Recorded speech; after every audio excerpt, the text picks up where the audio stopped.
Dickson bari habura manager wa Radio West nagira ngo hamurundo gubetebekanise gaburren kuyanja y'abantu barabanze kwikomucinihira izooba rya nyencakare yabari mwenu onako tuiretegerize erizooba rwashirira nyencakare n'izooba murindwa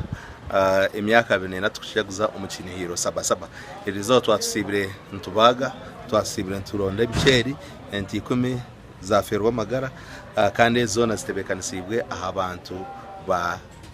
abakurikiza ba Radio West nangwa n'abareba TV West obo tukujaguza emyaka egiye buhereza ebyo kwerinda nabyo nagira ngo nibwija kuba biri habuzoramisho kureba ngo umuntu we norataho umucinihiro yano rugatine kurabanasubwamo stage bamaze gutayiguru sound twatestinga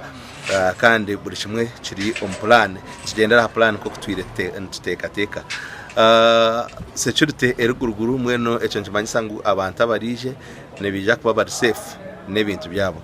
abantu bona bashakire ntebe kansaze cinihiro kayo muceri ente hamwe n'ibindi byinji ruhanga barongore byinji abantu bije tubase kujaguza abeshongoza line up yona yabire confirmed barho bebembiro bebukuru Alien Skin Haruna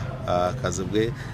Karo Kasita n'abandi Rage n'abandi beshongozi Minisitiri by'amatungo n'ubuhinzi no mahabahire Radio West ente yo Okubaaga kandi yahamya ko ari kwija kwikaha kujaguze cinihiro SABA SABA nuko guterera abantu maranga kwijo mu bwinji bakajaguza na Radio West cinihiro cha Radio West Vision Group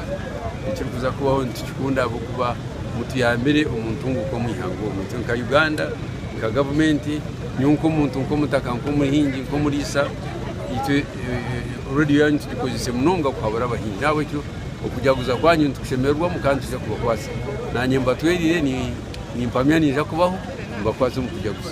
Bright Ramera Mahonore MP Wisinjiro North yasima Radio West ahabwa program zayo nunji Radio West ne mwari za radio ziri hansi ya Vision Group kandi katanuko mwaka gwa 1999 kandi zo bari ya nyencakare neja kusibaneja kuze myaka 24 eyo bukuru gasha kwa Abdukalim Sengendo.